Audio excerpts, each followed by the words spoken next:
नमस्कार, जोहार, आदाब साथियों। मैं हूं माइकल जेडी जेमसन और आप देख रहे हैं समाचार टीवी।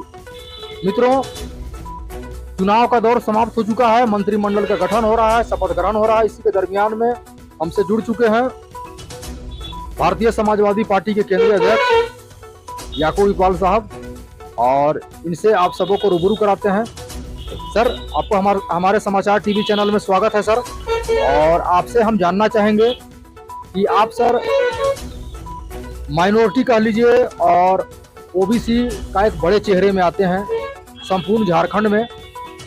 आपने 2014 में एक प्रत्याशी के रूप में अपना एक मजबूत उपस्थिति दर्ज कराएं और 2014 में ही अपने सपा से इलेक्शन लड़ा। और इसके बाद 2019 में आपने इलेक्शन नहीं लड़ा और आपने समर्थन दिया झामुमो प्रत्याशी। उस समय के जो इलेक्शन में जो विधायक और मंत्री बने मिथिलेश कुमार ठाकुर जी। फिर दौर आता है 2024 और 24 में आपने समर्थन उन्हें दिया था मिथिलेश कुमार ठाकुर जी को, लेकिन हम समझते हैं कि उचित मान सम्मान नहीं मिलने के कारण आपने पुनः सपा में पुनर्वापसी किया। और आपके आने के बाद जब जो है सर सपा की जो प्रत्याशी थे गिरिराज सिंह जी, इनके हार का क्या कारण रहा? देखिए, सबसे पहले समाचार टीवी के तमाम मीडिया बंधु को नमस्कार, आदाब, जोहार। देखिए, मैं आपको माइकल जेडी जेमसन जी आपको बताता चलूं कि ये 2024 का विधानसभा चुनाव का जो अभी रिजल्ट सामने आया, ये यहाँ का जो है कि गढ़वा विधानसभा की जो मैं बात करता हूँ, तो यहाँ पर इससे पहले 2019 में गठबंधन के हमारे मिथिलेश कुमार ठाकुर जी विधायक बने थे, मंत्री भी बने, और उन्होंने दो साल लगभग कोरोना काल में चला गया। 2.5 से 3 साल में जो काम कर दिखलाया, जो गढ़वा का जो है कि चहुमुखी जो विकास उन्होंने किया है, विकास पुरुष के नाम से वो एक इतिहास बन चुके हैं, स्थापित हो चुके हैं, इतिहास के पन्नों में दर्ज हो चुके हैं। विकास पुरुष के नाम से जो है कि माननीय हमारे मिथिलेश कुमार ठाकुर जी का नाम जो है दर्ज हो गया है, जो ये ऐसा अध्याय रच चुके हैं जो कि इस अध्याय को आने वाले समय में इस रिकॉर्ड को कोई तोड़ना असंभव दिख रहा है। मैं आपको बताता चलूं, सपा प्रत्याशी को समर्थन करना के पीछे जो है कि हमारा एक मकसद था। जो इंडिया गठबंधन से प्रत्याशी थे वो भी, और समाजवादी पार्टी का टिकट पे हमने 2014 में इलेक्शन लड़के यहाँ पर विधानसभा में अपना जो भी परफॉर्मेंस करने का काम किया, यहाँ जो भी जनता का हमको समर्थन मिला। मैं चुनाव हारने के बाद भी जनता के साथ जुड़ा हुआ हूँ, लगा हुआ रहता हूँ, कभी भी आवाज़ बनता रहता हूँ। लोगों की दबे कुचले लोगों की जहाँ भी कोई भी समस्याएं आती है, हमारे संज्ञान में आती है, तो मैं उनके लिए आवाज़ बनता हूँ, उनके लिए हक की अधिकार की लड़ाई लड़ने का काम करता हूँ। और अभी चुनाव परिणाम जो आया है झारखंड में, झारखंड मुक्ति मोर्चा के नेतृत्व में एक बहुत ही शानदार और एक ही मजबूत सरकार जो है कि बनी है। इसका अभी 2 दिन पहले हमारे मुख्यमंत्री हेमंत सोरेन जी का शपथ ग्रहण था, जो उन्होंने मुख्यमंत्री पद का जो है कि शपथ ग्रहण किया। मैं आपके चैनल के माध्यम से याकूब इकबाल भारतीय समाजवादी पार्टी को मुबारकबाद देना चाहता हूँ, दिल की गहराइयों से उन्हें शुभकामना और ढेर सारी बधाइयाँ। और माननीय मिथिलेश ठाकुर जो यहाँ गढ़वा को एक इतिहास के पन्नों में विकास के मामले में जिन्होंने एक जो है कि जो इतिहास रचने का काम किया है, मैं उनको भी बधाई देता हूँ कि इस तरह के दक्षता कार्य क्षमता वाले लीडर निश्चित रूप से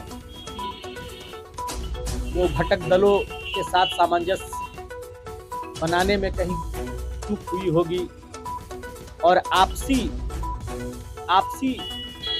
अभी एक जेएमएम के नेता बता रहे थे खान साहब ये अभी कि भाई कुछ आपस में ही हमारे लोगों ने भितरघात किया।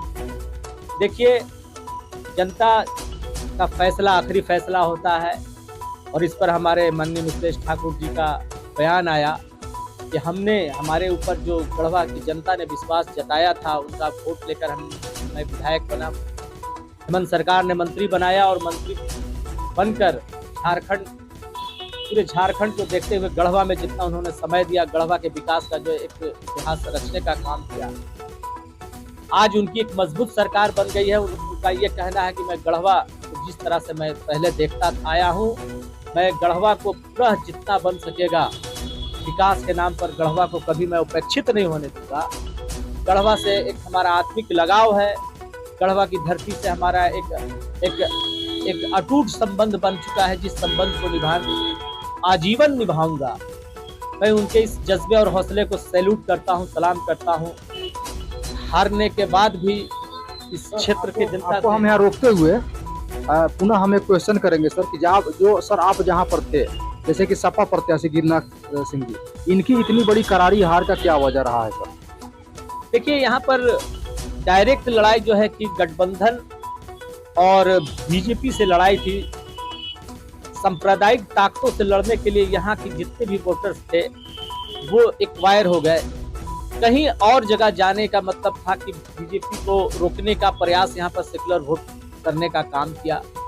और यहाँ पर हमारे माननीय देश के प्रधानमंत्री नरेंद्र मोदी जी का भी चुनावी जो है सभा में चुनाव में जो है कि आकर लोगों को हमारे माननीय विधायक गढ़वा सत्येंद्र नाथ तिवारी जी के पक्ष में प्रचार किया, तो यहाँ के लोग जो है मोदी जी के नाम पर भी वोट करने का काम किए और उसका भी फायदा उनको मिला। और इसी क्रम में जो वोट उनके पास था वो वोट शिफ्ट कर गया मिथिलेश ठाकुर जी के तरफ, और नहीं तो मिथिलेश ठाकुर जी का वोट और भी कम आता। सेकुलर वोट जितना था वो डायरेक्ट जो है कि झारखंड मुक्ति मोर्चा गठबंधन के प्रत्याशी हमारे मिथिलेश ठाकुर जी की तरफ चला गया। इसके वजह से ये पुअर रिजल्ट हुआ। और एक मेजर जो है कि कारण जो था, हमारे समाजवादी पार्टी के केंद्रीय लीडरों का जो है कि यहाँ आने का जो है कि पूरा समाचार था कि अखिलेश यादव आएंगे, इकरा हसन जी आएंगे, आजम अंसारी जी आएंगे, सांसद महोदय, लेकिन किसी बड़े लीडरों का नहीं आना, ये भी यहाँ की जनता को एक ठगी हुई महसूस होने का कारण बना कि जो अन्य राज्य के जो पार्टियां हैं जो यहाँ चुनाव तो लड़ती है, लेकिन यहाँ पर आकर जनता के लिए विश्वास हासिल करने के लिए, विश्वास लेने के लिए यहाँ जो है कि वक्त नहीं दे पाते हैं। ये भी एक बड़ा कारण बना। हमारे अखिलेश यादव जी नहीं आ पाए, इकरा हसन जी, अफजल अंसारी जी नहीं आ पाए। इसके वजह से भी जो वोट जो है कि सारा तो जो है मिथिलेश ठाकुर जी की तरफ शिफ्ट कर गया। और मिथिलेश ठाकुर पिछले दफा 1,06,000 लाकर यहाँ पे विधायक बने थे, आज 1,16,000 कुछ वोट लाकर जो है कि हार भी उनकी हुई है, तो बहुत कुछ वोटों से हार हुई है, लगभग 16,000 वोटों से हारे हैं। और एक मतलब एक अच्छा जो है कि यहाँ का वोट परसेंटेज रहा है। माइनॉरिटीज का 90% प्लस वोट इनको मिलने का काम हुआ, और भी सेकुलर वोट को लेकर ये जो है कि एक अच्छा वोट खड़ा करने का काम किए हैं। शुक्रिया मित्रों, हम आप सबों को रूबरू करा रहे थे, मिला रहे थे भारतीय समाजवादी पार्टी के राष्ट्रीय अध्यक्ष याकूब इकबाल जी से। और निश्चित तौर पर और भी नेक्स्ट वीडियो में इनसे और मसले पर हम चर्चा करेंगे। तब तक बने रहिए हमारे साथ। तब तक जय हिंद, जोहार, धन्यवाद।